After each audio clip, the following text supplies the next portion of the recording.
நம்ம சிக்கன் பிரியாணி எப்படி செய்கிறதுன்னு பார்க்கலாம். நான் அதுக்கு ஒரு 1/2 கிலோ சிக்கன் எடுத்து நல்லா 5 டைம்ஸ் வந்து மஞ்சள் பொடி போட்டு கழுவி எடுத்து வச்சுருக்கேன்.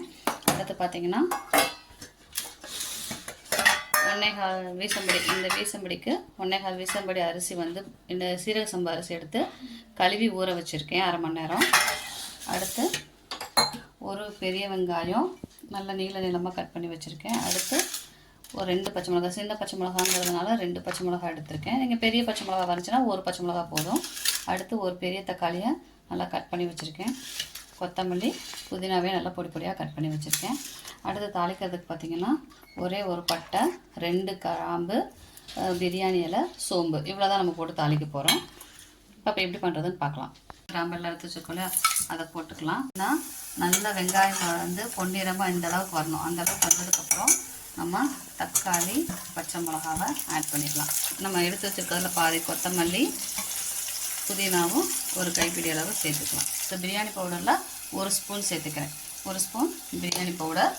அடுத்து நம்ம காரத்துக்கும் கலருக்கும் என்ன பண்ணுறேன்னா காஷ்மீரி சில்லி பவுடர் ஒரு 1/2 ஸ்பூன் போட்டுக்கிறேன்.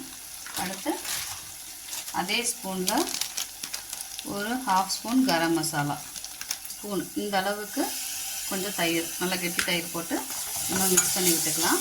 இப்போ நம்ம கழுவி எடுத்து வச்சுருக்கேன் சிக்கன், நான் ஒரு 1/2 கிலோ சிக்கன் எடுத்து வச்சுருக்கேன். அந்த சிக்கனை ஆட் பண்ணிக்கலாம். இந்த சிக்கனோட மசாலா செய்யாத அளவுக்கு நல்லா மிக்ஸ் பண்ணி விட்டுக்கலாம். சிக்கனோட தண்ணியிலே இது வேகட்டும். தண்ணியிலே நல்லா வெந்திருக்கு, கொஞ்சம் நேரம் விட்டாச்சு. ஸோ இப்போ நம்ம இந்த பிரியாணிக்கு தேவையான தண்ணியை சேர்த்துக்கலாம்.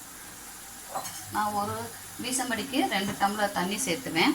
நம்ம 1.25 வீசம்படி எடுத்தாலும் பிரியாணிக்கு நம்ம என்ன பண்ணணும்னா 2 டம்ளர் தண்ணி சேர்த்தா போதும். தண்ணி சேர்த்தாச்சு. இப்போது இந்த பிரியாணிக்கு தேவையான உப்பையும் இப்போயே சேர்த்துடலாம். இப்போ நீங்கள் உப்பு போட்டுட்டு நல்லா மிக்ஸ் பண்ணி விட்டுட்டு டேஸ்ட்டு பாருங்கள். டேஸ்ட் பார்த்திங்கன்னா ஒரு உப்பு அதிகமாக இருக்கணும். அப்போ தான் அரிசியும் சிக்கனும் வெந்து வரப்போ அந்த எல்லாத்துக்கும் உப்பு கரெக்டாக ஈக்குவலாக வந்துடும். ஸோ மினிட்ஸ் பார்த்தோன்னா நல்லா இப்போ நல்லா கொதிச்சு வருது. ஸோ இப்போ கொதிக்கிறப்ப நம்ம என்ன பண்ணிக்கலாம்னா அரிசியை சேர்த்துக்கலாம். சேர்த்துட்டு நல்லா மிக்ஸ் பண்ணி விட்டுக்கலாம். சும்மா க்ளோஸ் பண்ணாமல் இப்படி வைக்க போகிறேன். இது வச்சுட்டு ஒரு 5 மினிட்ஸ் வந்து வேகட்டும். பாதி வெந்ததுக்கப்புறம் தம் போட்டுக்கலாம். நம்ம என்ன பண்ணலாம்னா தம் போட்டுக்கலாம். ஸோ தம் போடுறதுக்கு நான் என்ன போட்டு ஒரு 10 மினிட்ஸ் ஆச்சு. இப்போ நம்ம அடுப்பை ஆஃப் பண்ணிவிட்டு இந்த விசில் அடங்குற வரைக்கும் நம்ம என்ன பண்ணுவோம்னா விட்டுட்டு ஓப்பன் பண்ணிக்கலாம். பார்த்தீங்கன்னா ப்ரெஷர் அடங்கிருச்சு. ஸோ இப்போ இதை ஓப்பன் பண்ணிக்கலாம்.